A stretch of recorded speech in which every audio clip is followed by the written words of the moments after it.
Voltamos, né, pessoal? Então, sobre o Redis, que aí, como eu já falei, é um exemplo de banco chave-valor, né? E a gente vai estudar um pouquinho, ver o que é, ver como é que funciona, e aí, como eu já tinha comentado com vocês, vocês vão reparar que é um banco muito simples de usar. E aí, quando eu falo simples, vocês vão se surpreender como ele é simples, né? Primeiramente, a gente fala, o banco é muito simples, a gente não tem muitas operações, mas se a gente for olhar quem é que usa, vocês podem dar uma olhada nesse site aqui e aí consultar inclusive os outros bancos que a gente vai ver, mas a gente vê aqui, por exemplo, o Twitter, o GitHub, o Uber, o Stack Overflow e várias outras aplicações usam, né, o Redis dentro da sua stack, né, dentro do seu desenvolvimento. E aí já acende uma luz, né? Se esse pessoal está usando é porque tem alguma coisa muito interessante.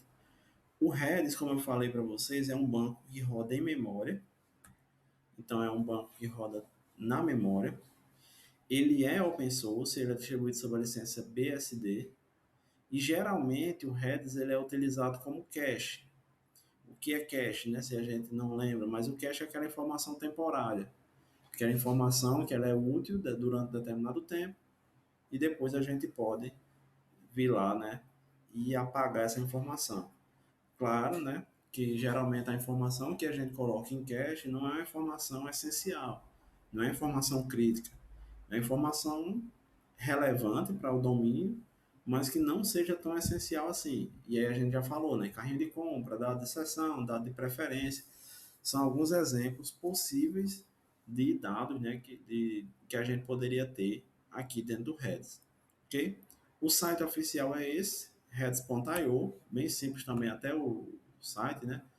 A cara do banco também é bem interessante, né? O site é um site bem limpo, documentação boa. E aí vocês vão dar uma lida, né? Para ver aqui as informações sobre ele, ok? É bem interessante aqui, se vocês quiserem até testar o Redis sem instalar, vocês podem vir aqui nesse Try It, aí aparece aqui o terminalzinho, vocês podem testar os comandos sem precisar necessariamente instalar. Mas aí vocês vão instalar, né? Porque vocês vão fazer o projeto. Então é interessante que vocês tenham ele salvo aí no computador de vocês. E quem não tem computador, lembrando, né? Vocês podem tentar fazer essas atividades, fazer os projetos em equipe. Então aí vocês podem, como eu já tinha comentado, né? Ir se organizando com o pessoal para fazer esses testes, para estudar juntos, né? Aqui, como eu falei, o site é bem limpo, o site é bem interessante. Aqui a gente tem toda a parte de documentação, ok? E aqui dentro tem várias informações sobre o Redis de uma maneira geral, ok? Voltar aqui. Permite trabalhar com várias estruturas, como hash, listas, conjuntos. Essas informações vocês encontram até mesmo no site, né, na página oficial, naquele about, é a primeira coisa que ele traz sobre isso. Geralmente ele consegue realizar operações atômicas, a gente diz, implementa a replicação mestre-escravo nativo, ok? É bem simples de trabalhar. Se vocês quiserem, vocês podem até testar, fazer isso, né? Então é bem tranquilo de mexer com essa parte, né? Suporte a várias coisinhas, vocês podem olhar tudo isso aqui no site, scripts de Lua, trabalha com TTL nas chaves, vocês podem ter, expirar, né, a chave com o tempo, trabalha com a ideia de recuperação de falha. Tem muita coisa interessante dentro do próprio Redis e nativo, né, uma coisa bem legal. Ele foi escrito em C, e aí, mais uma vez, né, sempre pensando na velocidade, né, ser uma linguagem muito rápida, ok? E aí, pensando nisso, né, geralmente o site, né, o próprio banco, ele foi feito, né, pensando em Linux. Se você for no site para baixar, não tem uma versão para o Windows, ok?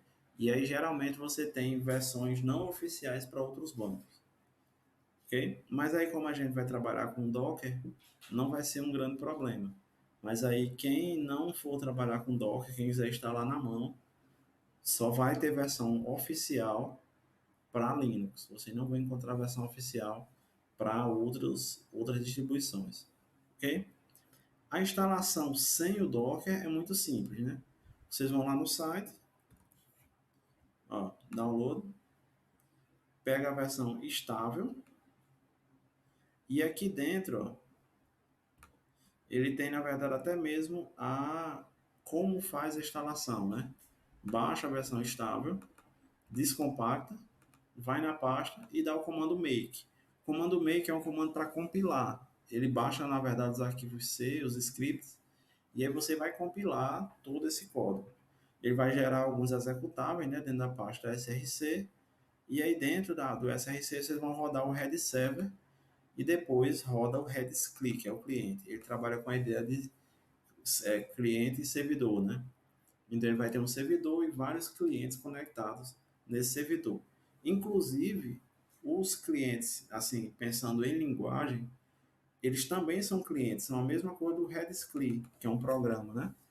Então, por exemplo, quando a gente diz, eu vou trabalhar com o cliente Java, vou trabalhar com o cliente para Node. Então, é basicamente um cliente, um programinha que vai conectar nesse servidor e realizar as operações dentro desse programa central, que é o server. Ok? Então, baixa, descompacta e compila. Ok? Aqui é a lista de comandos. Na verdade, já está bem atrasado, que aqui está 3.2. A versão atual já é a 6. Alguma coisa. Mas aí vocês seguem a instalação que tem lá no site. Ok? Redis Server é o programa do servidor, Redis CLI do cliente. Mas aí a gente vai trabalhar com o Docker. No Docker, ele tem uma versão oficial, né, uma imagem oficial, que é essa daqui, ó, Redis, né, a imagem oficial. E aí vocês vão fazer esse Docker pull Redis para puxar, né, essa imagem para o computador de vocês. Então, sudo docker pull Redis para fazer esse download, né? E aí vocês veem que é bem utilizado, já tem mais de 1 bilhão de downloads. Pois bem, né? Para a gente não mexer, não ficar em muitas redes, a gente vai criar uma rede específica para isso. Então a gente vai criar uma rede do Redis, ok? A gente vai chamar aqui de Redis Network. E aí eu vou copiar aqui. Vocês podem também copiar os comandos na hora de fazer. Ó, sudo docker network create Redis Network, roda, tá aqui.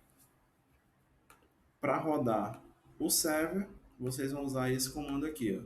Sudo docker run, vocês vão passar a rede, que é a rede network, o nome, que é Redis server, ok? E aqui o menos dele é a imagem, né, que vai ser a imagem do Redis, ok? Então aqui está rodando o meu server, né, nessa rede, na porta 6379. Se eu der aqui, ó, sudo docker network inspect Redis Network, vocês vão ver, ele está aqui nesse IP, esse Redis Server, e se eu der um sudo docker container ls, ele está rodando aqui, ó, na porta 6379, ok? Então eu estou com um servidor, só o servidor. Esse servidor sempre vai ter que estar ativo, eu não consigo rodar o cliente sem o servidor tá ativo, tá rodando. O que é que eu vou fazer? Ó? Eu vou rodar o Redis CLI. No Redis CLI, eu tenho que fazer de uma outra forma, né? Eu tenho que rodar, na verdade, o modo iterativo, porque eu quero que ele rode o programa, né? Aqui. Então, eu vou dar um sudo docker run -it, né? Que é iterativo, a rede, que é o Redis Network. Esse -rm é porque vai ser uma informação temporária, né? Ele sempre vai apagar essa informação depois. O nome vai ser Redis aqui. Redis CLI, que é o programa que eu vou rodar, e o "-h" é o host, né? Eu vou dizer que é o Redis Server, ok? Então, eu vou dizer qual é o meu server aqui que eu vou conectar. Então, eu vou passar por esse parâmetro "-h". Então, ó, mesma forma,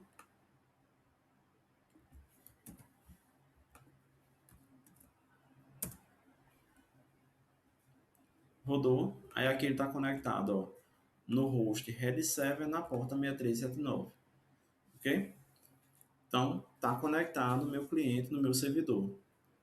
E aí a gente pode começar a realizar os comandos, né? Quais são os comandos? Se eu vir aqui no site oficial, em documentação, ou até mesmo aqui em comandos, que é mais rápido, eu tenho uma lista completa de todos os comandos. E se a gente for olhar, é um bocado, né?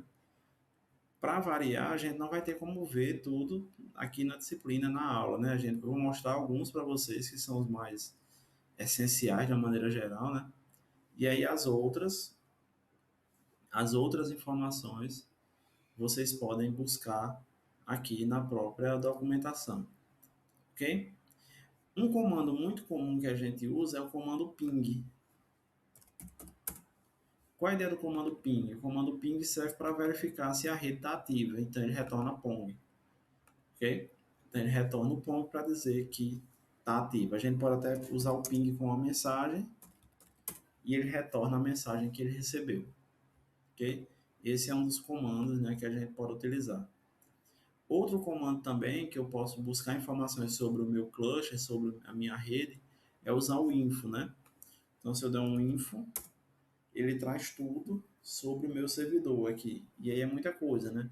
A versão do Redis, aí ele traz aqui quais são os clientes. No caso, eu tenho um cliente conectado, traz informações de memória, traz informações de persistência, traz aqui de replicação.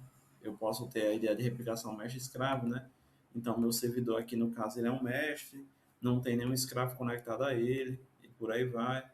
Informações de CPU, do cluster, traz vários elementos aqui para nós, ok? O clear, né, que eu fiz e nem falei, mas o clear limpa a tela. Geralmente, os comandos que nós vamos fazer são os comandos de CRUD, né? Salvar, atualizar, deletar, remover, buscar, né? Só que a gente não tem muito o que buscar. Geralmente, os comandos mais úteis, né, são o comando set e o comando get. O set, ele seta, né, ele atribui um valor a uma chave, e o get, ele retorna o valor associado àquela chave. Então, por exemplo, ó, se eu botar aqui um set, 123, e aqui uma string, né? E aí, string, leia-se qualquer coisa, né? Isso aqui poderia ser, inclusive, um JSON, um XML, por aí vai. Então, o comando set retorna um OK. Já se eu der um get,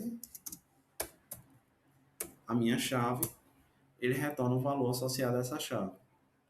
Se eu der um get uma chave que não exista, aí ele retorna um valor especial que é o nil, que é um nulo, né? Só que é um valor próprio dele aí, que é um nil, para não usar o nulo mesmo, e evitar problema de null point exception, por exemplo. Ok? Então, set, a chave, o valor, get, o valor retorna o elemento. Esses são os comandos, de uma maneira geral, que a gente vai utilizar. Bem simples, né? Bem trivial. Ele não tem comandos para atualizar a chave. Então, geralmente, se eu quero atualizar, eu faço um set novamente por cima. Então, eu posso setar a chave mais de uma vez.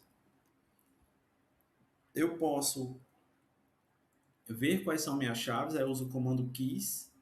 Então, eu uso o comando keys e uma expressão regular, e aí ela aceita asterisco, que é qualquer caractere, inclusive nada.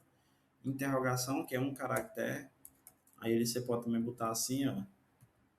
Então, aqui representa um caractere numérico, né? Ou alfanumérico. Mas geralmente, ó, se eu quero listar todas as chaves, quis asterisco, ele traz todas as chaves, que no caso a minha única chave é 1, 2, 3. Ok? Então é basicamente expressão regular aqui. Eu posso deletar uma chave, que é usar o comando del. E aí, se eu der agora o quis asterisco, ele retorna um array vazio. Se eu der um get 1, 2, 3, ele retorna aquele nível. Basicamente, os comandos do head são esses: get, set e del. Acabou-se. E aí vocês percebem, como eu falei para vocês, que era uma coisa muito simples, né? E aí realmente é muito simples, é muito trivial a manipulação desse banco. Basicamente tudo que a gente vai fazer vai ser setar e buscar o valor setado. E dependendo da situação, deletar. Eu não vou fazer a atualização, até porque eu não consulto o que tem lá, então é bem mais interessante eu escrever por cima e o que tiver lá tanto faz, né? Geralmente eu escrevo por cima da informação. Mas existe uma coisa bem interessante que a gente faz também, que é setar as informações com um tempo pré-determinado. Então, como esse banco roda na memória, ele ocupa a memória principal do servidor, ele tem um custo manter as informações lá, né? Porque vai ficar muito pesado. Então, geralmente, as informações no Redis, elas são temporárias. E aí a gente pode dar um tempo de vida para aquela informação. Então, eu vou voltar ao mesmo exemplo, ó. Setei essa chave. Se eu olhar aqui o TTL dessa chave, ele retorna -1. -1 quer dizer o quê? Quer dizer que ele não tem um TTL associado. Então, ele não vai expirar essa chave. Mas eu posso expirar. Como, né? Eu posso dar o comando expire, a chave, e aqui os segundos. Eu vou botar 10 segundos, vou botar 5, para ser mais rápido, para não tomar muito tempo do vídeo, né? Então, eu vou dizer que eu vou expirar essa chave em 5 segundos. Se eu der um TTL aqui nela, ó, 3, já está acabando.